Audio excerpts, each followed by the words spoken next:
يا أيها الذين آمنوا أطيعوا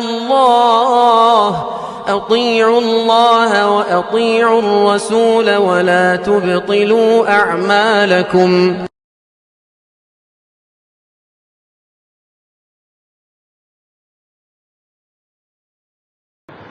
نحمده ونستعينه ونستغفره ونعوذ بالله من شرور أنفسنا ومن سيئات أعمالنا. من يهد الله فلا مضل له ومن يضلل فلا هادي له، وأشهد أن لا إله إلا الله وحده لا شريك له، وأشهد أن محمدا عبده ورسوله صلى الله عليه وسلم تسليما كثيرا. يا أيها الذين آمنوا اتقوا الله حق تقاته ولا تموتن إلا وأنتم مسلمون.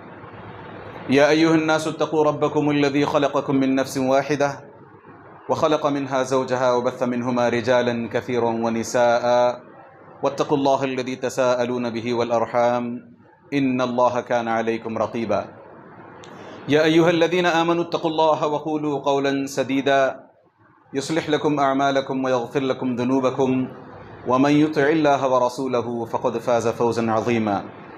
أما بعد، فإن خير الكلام كلام الله، وخير الهدي هدي محمد صلى الله عليه وسلم، وشر الأمور محدثاتها، وكل محدثة بدعة، وكل بدعة ضلالة، وكل ضلالة في النار. قال الله عز وجل في سورة محمد: فاعلم أنه لا إله إلا الله واستغفر لذنبك وللمؤمنين والمؤمنات. برادران اسلام اور امت مسلمہ کی پردہ نشین ماؤں بہنوں، ہم تمام پر اللہ عز و جل نے بے انتہا انعامات کیے ہیں. ہم تمام پر اللہ عز و جل کے بے شمار احسانات ہیں کہ اللہ عز و جل نے نہ صرف ہمیں اس دنیا میں بھیجا، بلکہ اس دنیا میں ایک انسان بنا کر بھیجا. اس سے بڑا فضل اللہ عز و جل کا یہ کہ اللہ عز و جل نے ہمیں مسلمان بنا کر بھیجا. پھر اس سے بڑا فضل اللہ عز و جل کا ہم پر یہ کہ اللہ عز و جل نے ہمیں توحید سکھلائی. اس سے بڑا فضل اللہ عز و جل کا پھر یہ کہ اللہ عز و جل نے ہمیں توحید سکھلانے کے بعد یوں ہی چھوڑ نہیں دیا، بلکہ نمازوں کا، روزوں کا، دوسری عبادتوں کا پابند بنایا. ورنہ دیکھیں، ہم مٹھی بھر لوگ جو یہاں بیٹھے ہیں، اب آپ کو خود پتہ چلے گا کہ اللہ عز و جل نے ہم پر کتنا بڑا انعام کیا ہے کہ ہمیں اذان سے پہلے پہلے، خطبہ شروع ہونے سے پہلے پہلے یہاں پہنچا دیا، تاکہ ہم انشاءاللہ تعالیٰ پورے جمعہ کا ثواب حاصل کر سکیں. وہیں کچھ لوگ ہیں، ان لکی کہیں ان کو آپ، جو یہاں نہیں ہیں. ہو سکتا ہے کوئی مجبوریاں ہوں ان کی، ہو سکتا ہے بیماریاں ہوں ان کی، آخر میں آئیں گے.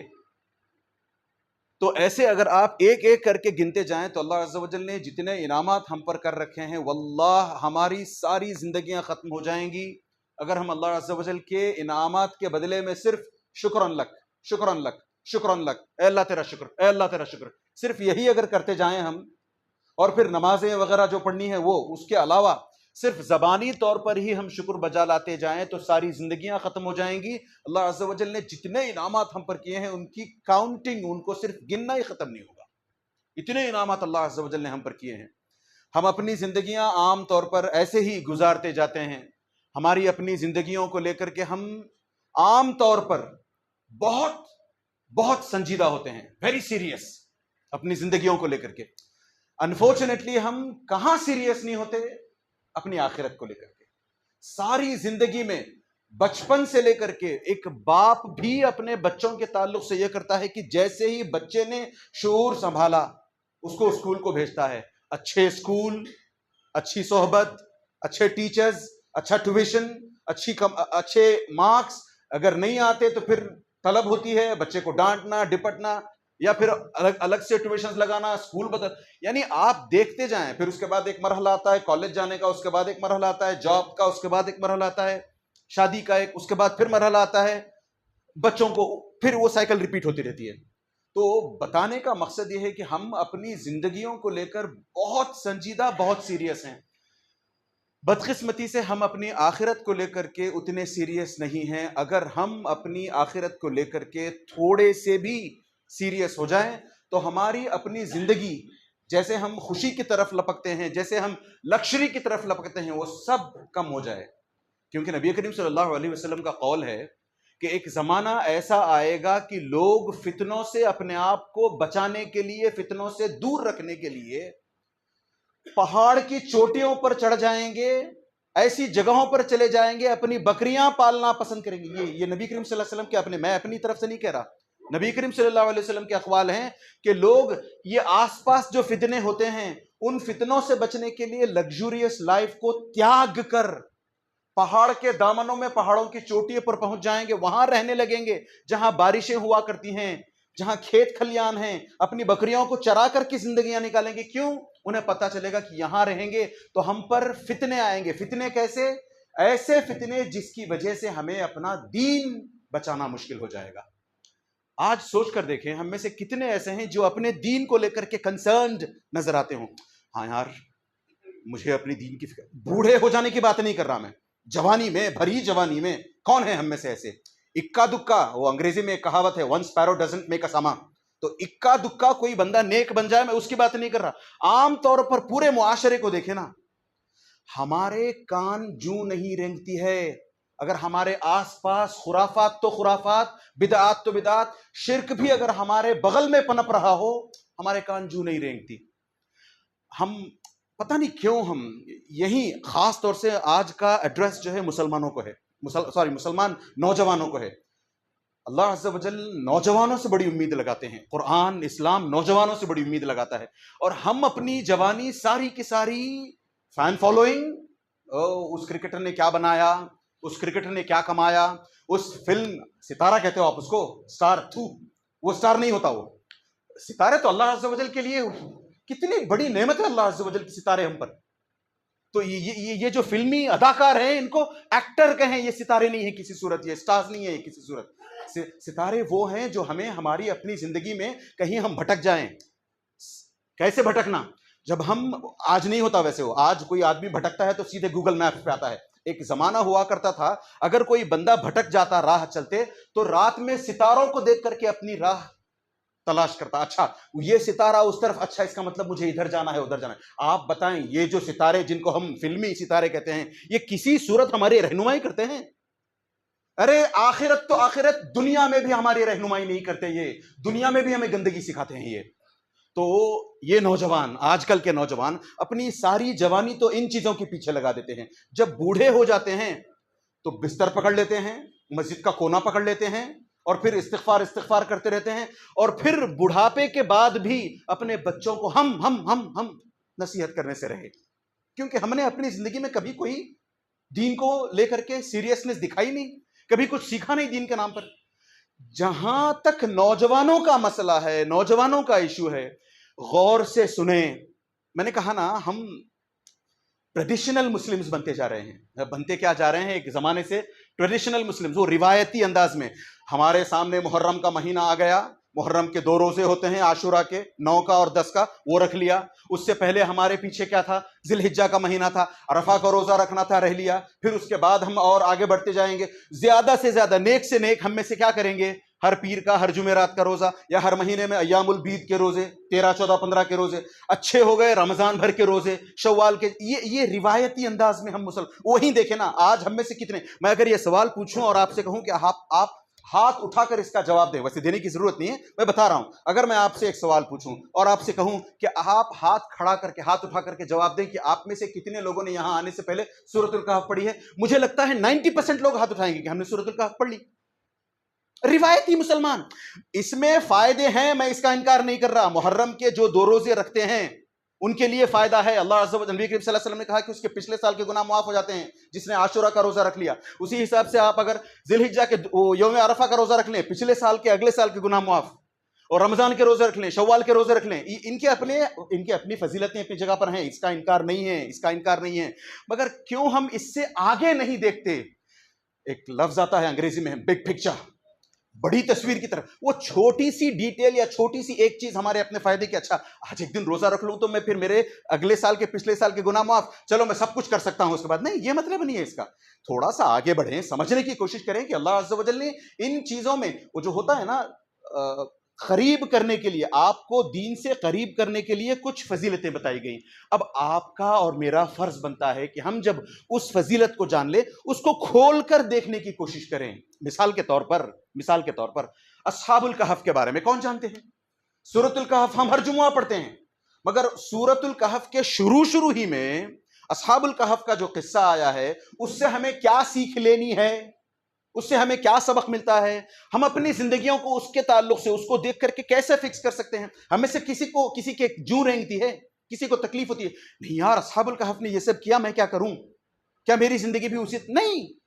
آپ اگر جا کر کے تفصیل میں پڑھیں آپ کو پتا چلے گا اصحاب الکہف کے جو نوجوان تھے نا، اصحاب مطلب کمپینینز، ہاں، وہ غار کے جو کمپینینز تھے، نوجوان لڑکے تھے، وہ اصل میں فیملی، وہ جو سوسائٹی تھی اس وقت کی سوسائٹی کے وی آئی پیز کے بچے تھے. یہ میں اپنی طرف سے نہیں کہہ رہا، امام ابن کثیر رحمہ اللہ کی تفسیر جا کر کے دیکھ لیں، پتا چلے گا. بڑے بڑے سرداروں کے، بڑے بڑے منسٹرز کے بیٹے تھے وہ.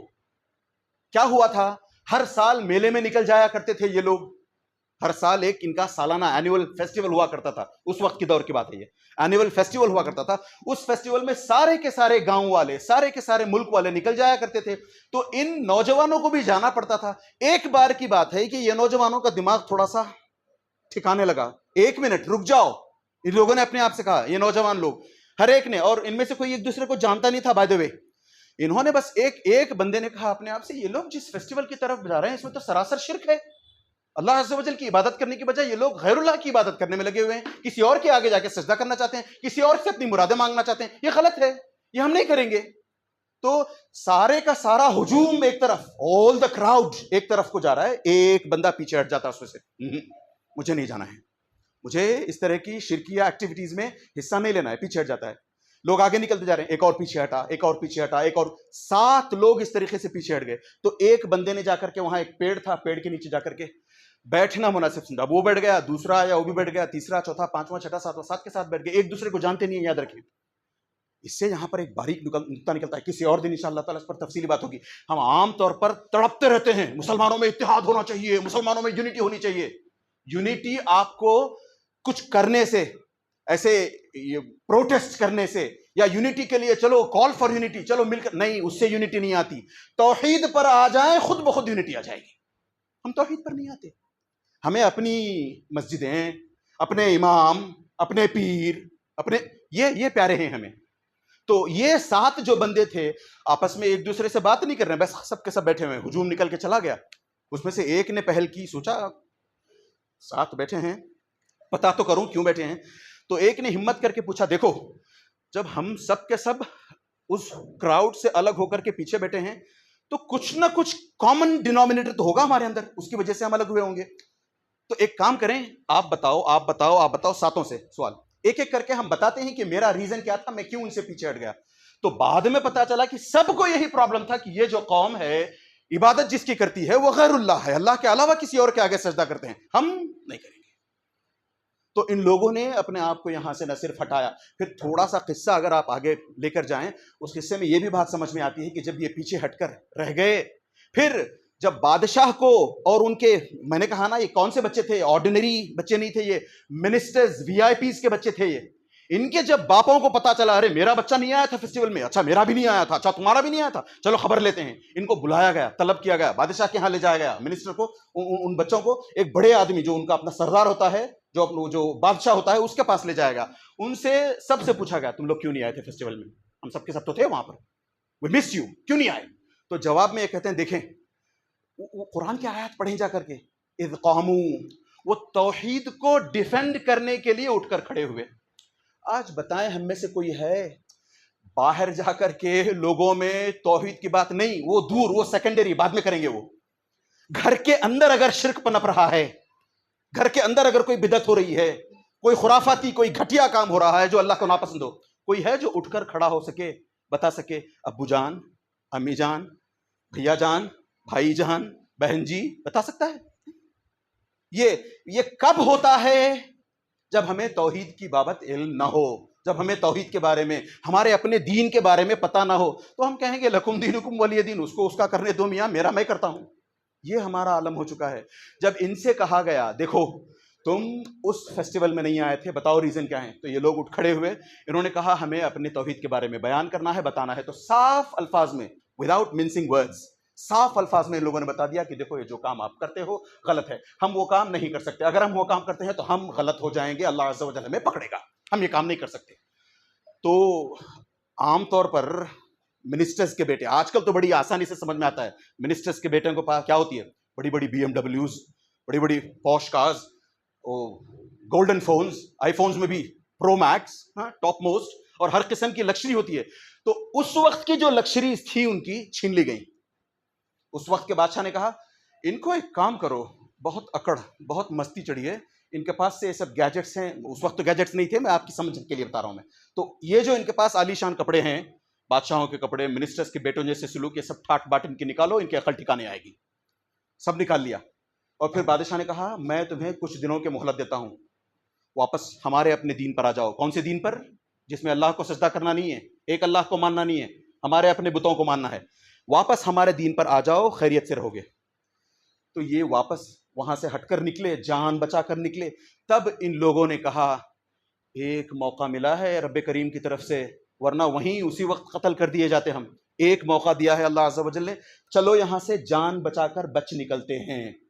تو یہ سارے کے سارے نکل کر جاتے ہیں، ایک غار میں جا کر کے پناہ لیتے ہیں، اسی غار کو الکہف کہا جاتا ہے۔ آگے اس کے ثمرات آپ سنیں گے تو آپ کو آپ کی آنکھیں چوندھی آ جائیں گی، آپ پریشان ہو اٹھیں گے کہ اللہ عز و جل اتنی زیادہ مدد کرتے ہیں توحید پر رہنے والے کی۔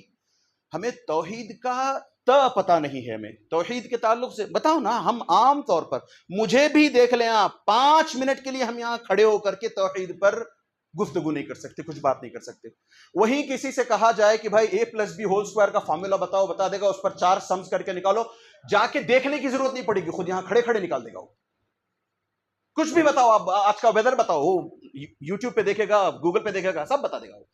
توحید پر بات کرنے کے لیے کو نہیں، بغلیں جھانکتے ہیں ہم۔ یہ اصل میں یہ مت سمجھیں کہ میں یہاں کھڑے ہو کر کے آپ لوگوں کو نصیحتیں کر رہا ہوں اور میں کوئی بڑا پارسا متقی نہیں، میں بھی آپ ہی میں سے ہوں، بلکہ آپ میں سب سے آگے ہوں میں۔ آپ لوگ جو عام اپنے آپ کو آرڈنری پیپل سمجھتے ہیں، ان آرڈنری لوگوں میں میں سب سے آگے ہوں، مجھے اپنے آپ میں پہل کرنی ہے۔ تو میرے اس بات کرنے کو اس طریقے سے بھاشن کے طور پر نہ لیں کہ بڑا یہاں کھڑے ہو کر کے آیا، نہیں، میں خود بھی گنہگار ہوں، مجھے بھی اپنی اصلاح کرنی ہے، مجھے بھی اپنے گھر کی اصلاح کرنی ہے۔ آئیے مل کر کے اپنے گھروں کی اصلاح کرتے ہیں، بس میرے اپنے خطبے کا یہی لب لباب ہے۔ میں چاہتا ہوں کہ ہم اپنے گھروں کی اصلاح کریں۔ اپنے گھروں کی اصلاح کرنے کے لیے ہمیں کم سے کم پتہ تو چلے کہ ہم کون ہیں، ہم کس کی عبادت کرتے ہیں، جسے ہم اللہ کہتے ہیں وہ کون ہے۔ ایک بات بتاؤں اللہ عز و جل کے تعلق سے، نبی کریم صلی اللہ علیہ وسلم کی ایک حدیث آتی ہے، اذن لی ان احدث عن ملک من ملکی او من ملکت حملت العرش، او کما قال النبی صلی اللہ علیہ وسلم، کی نبی کریم صلی اللہ علیہ وسلم نے ایک دفعہ کہا کہ مجھے اجازت دی ہے، رب کریم نے مجھے، اللہ عز و جل نے ایک پرمیشن دی ہے کہ میں آپ کے سامنے یہ جو عرش ہے اللہ عز و جل کا، اس کو 8 فرشتوں نے اٹھایا ہوا ہے، اس کے ایک فرشتے کے تعلق سے 2-4 باتیں آپ کے سامنے رکھوں، اس کی اجازت مجھے اللہ عز و جل نے دی ہے، نبی کریم صلی اللہ علیہ وسلم کہتے ہیں۔ ہم عام طور پر اللہ عز و جل کے بارے میں کچھ نہیں جانتے، اسی لیے ہم اللہ عز و جل کو نیکسٹ ڈور نیبر سمجھتے ہیں۔ ٹھیک ہے، معاف کر دے گا اللہ عز و جل، ٹھیک ہے یہ نہیں کیا تو نہیں پکڑے گا، ٹھیک ہے یہ برائیاں، یہ گندگیاں، یہ غلط کاریاں سب کرتے رہتے ہیں، یہ سوچ کر کہ میرے اٹس اوکے، معاف ہو جاؤں گا میں، اٹس اوکے، ٹھیک ہے چلے گا۔ اللہ عز و جل کتنے بڑے ہیں اس کے تعلق سے اگر ہمیں پتہ چل جائے، تب دلوں میں اللہ عز و جل کی عظمت بیٹھے گی، تب پتہ چلے گا یا اللہ اتنے امیجن بھی نہیں کر سکتے ہم۔ میں صرف آپ کے سامنے ابھی اللہ کی صفت نہیں بتا رہا ہوں، اللہ کے عرش کو 8 فرشتوں نے اٹھا رکھا ہے، ان میں سے ایک فرشتے کی پوری صفتیں نہیں، 2-1 باتیں بتانے لگا ہوں آپ کے سامنے۔ نبی کریم صلی اللہ علیہ وسلم کہتے ہیں کہ وہ فرشتہ اتنا بڑا ہے جس نے عرش کو اللہ عز و جل کے اٹھا رکھا ہے۔ ایک حدیث کے مطابق 7، بائی دی وے یاد رکھیں، یہ جو سائنس کے اسٹوڈنٹس ہیں یہ سمجھتے ہیں کہ آسمان تو 7 ہو سکتے ہیں، کسی نے دیکھا نہیں، زمینیں 7 نہیں ہے، سمجھتے ہیں اللہ الذی خلق 7 سماوات ومن الارض مثلہن۔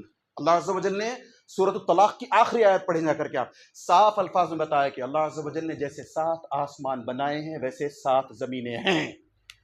آج اگر سائنس اس کو ڈسکور نہیں کر پاتی، اس کو فائنڈنگز میں اپنی نہیں لا پاتی، تو سائنس کی کمزوری ہے، اسلام کی نہیں۔ آپ اسلام پر انگلی اٹھانے نہ چلیں، ارے اسلام نے تو 7 زمین کہا تھا، دیکھو ہم تو صرف 1 زمین دیکھتے ہیں۔ نہیں، ہماری سمجھ میں آج نہیں ہے یہ بات، کل آئے گی بات انشاءاللہ تعالیٰ۔ کیوں؟ اللہ عز و جل خود کہتے ہیں سنوریہم آیاتنا فی الآفاق وفی انفسہم، ایک دن آئے گا جب ہم سارے ہورائزن پر اور لوگوں کے اپنے دلوں کے اندر ساری نشانیاں دکھلائیں گے، واضح، کلیئر کٹ، کرسٹل کلیئر ہو جائے گا ان کے سامنے۔ تو پتا چلا کہ 7 زمین ہیں، ایک نہیں 7 زمینیں ہیں۔ اب آئیں حدیث کی طرف۔ نبی کریم صلی اللہ علیہ وسلم کہتے ہیں جس فرشتے نے، جن فرشتوں نے اللہ کے عرش کو اٹھا رکھا ہے، اس میں سے ایک فرشتے کی بات ہے، اتنا لمبا اتنا بڑا ہے وہ فرشتہ کہ اس کا ایک پیر بھی نہیں، اس کا قدم فٹ پیر مطلب آپ کا یہ پورا ہو جائے گا، میں آپ کے صرف فٹ کی بات کر رہا ہوں، نچلا حصہ، اس کا پیر کا نچلا حصہ 7ویں زمین کے اندر ہے، اور اس کا ہیڈ 7ویں آسمان تک پہنچا ہوا ہے۔ امیجن کریں، یہ اللہ نہیں، اللہ کے ایک فرشتے، کتنی بڑی۔ اتنا ہی نہیں، آگے نبی کریم صلی اللہ علیہ وسلم کہتے ہیں یہ جو کان کی لول کی ہوتی ہے نا ہماری، اس کا اور یہ شولڈر کا، یہ دونوں کا ڈسٹنس بتاتے ہیں نبی کریم صلی اللہ علیہ وسلم اس فرشتے کے۔ ہمارا کتنا ہے ڈسٹنس؟ 4 انگلیوں کا، 5 انگلیوں کا، ایک بالشت کا، زیادہ سے زیادہ۔ نبی کریم صلی اللہ علیہ وسلم بتاتے ہیں کہ اس فرشتے کے یہاں سے یہاں تک کا ڈسٹنس اتنا بڑا ہے کہ ایک پرندے کو 700 ایئرز لگیں گے، 700 سال لگیں گے اتنا ڈسٹنس کور کرنے میں۔ یہ صرف میں اللہ عز و جل کے ایک فرشتے کی بات کر رہا ہوں۔ پھر اللہ عز و جل کے جو کرسی ہے اس کی بات کریں آپ، اللہ عز و جل کا عرش ہے، میں یہاں ان پر باتیں کروں گا تو میں جس چیز کو میں آپ کو سمجھانا چاہتا ہوں وہ رہ جائے گی۔ پھر تو بس آپ اس سے سبق لے لیں کہ اللہ عز و جل بہت بہت بڑے ہیں۔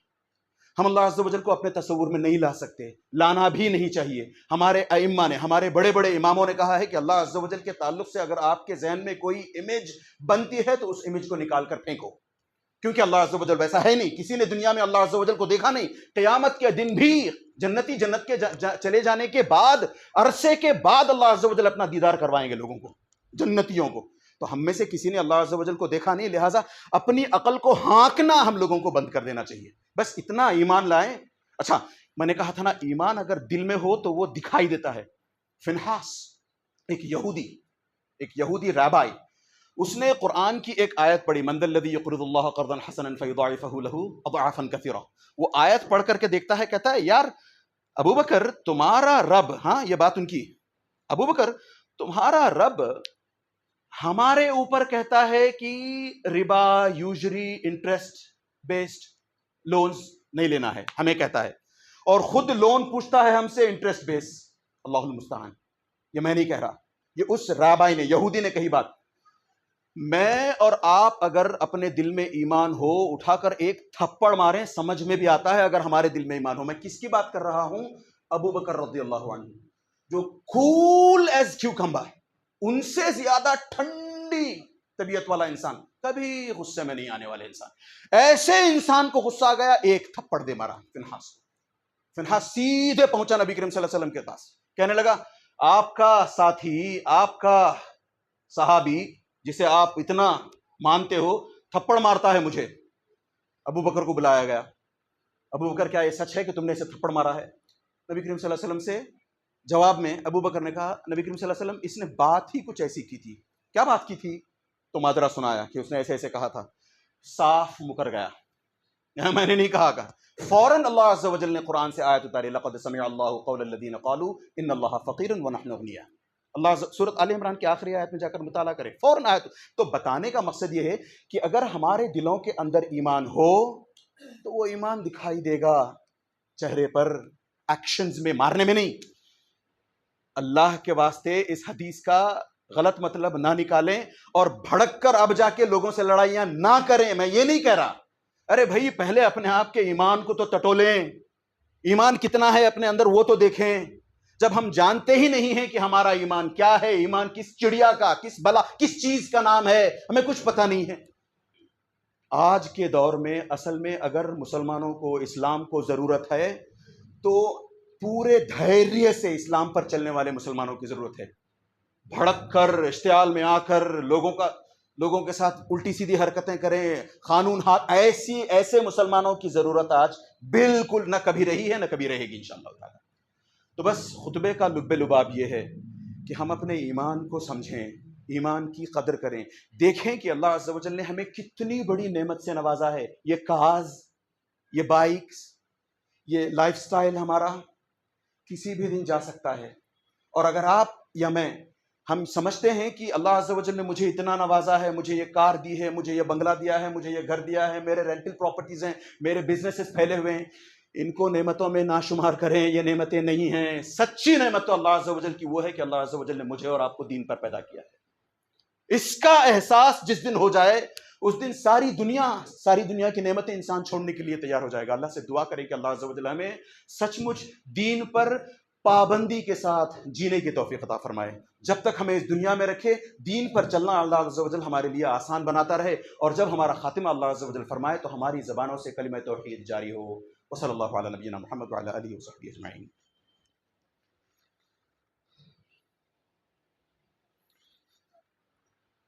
الحمد للہ وحدہ والصلاة والسلام علی من لا نبی بعدہ.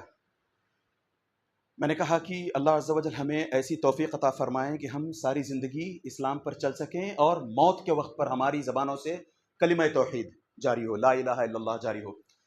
یاد رکھیں، اگر آپ نے سارا خطبہ نہیں سنا، ڈوز آف کرتے رہے، نو پرابلم. اب جو باتیں آنے والی ہیں ان کو اگر آپ نے نہیں سنا تو آپ کا یہاں بیٹھنا صرف جمعہ کے فضائل میں شمار ہو سکتا ہے. جو ٹیک اوے ہے آپ کا یہاں سے، جو آپ نصیحت اپنے گھر والوں کے لیے لے جانا چاہتے ہیں، میں اپنے گھر والوں کے لیے جو نصیحت لے جانا چاہتا ہوں وہ زیرو ہو جائے گی.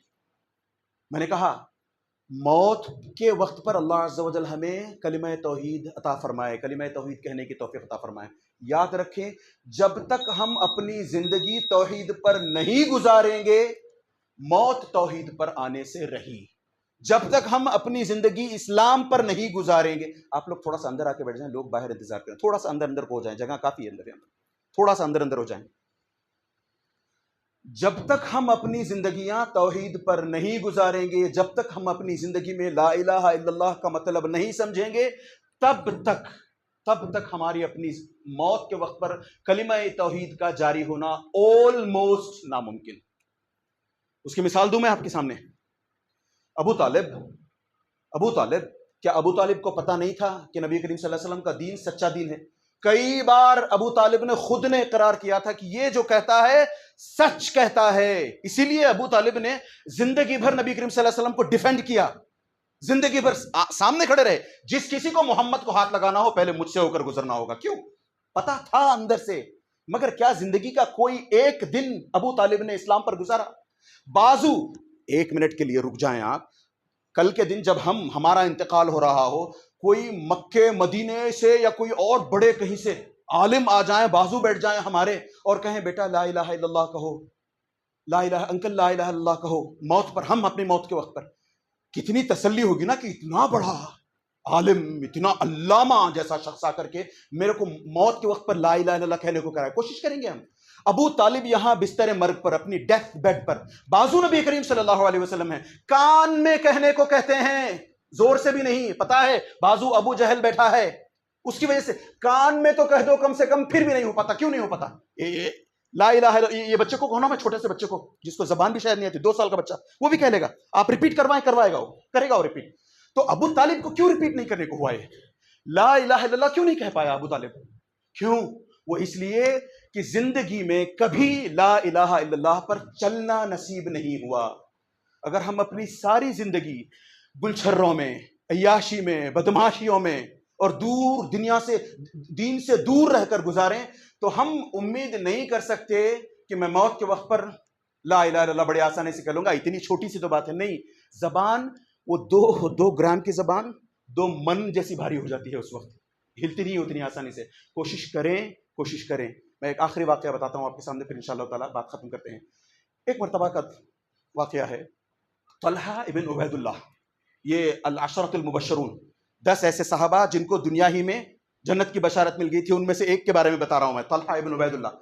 یہ نبی کریم صلی اللہ علیہ وسلم کے انتقال کے بعد کچھ دنوں کے بعد, نبی کریم صلی اللہ علیہ وسلم انتقال کر چکے ہیں.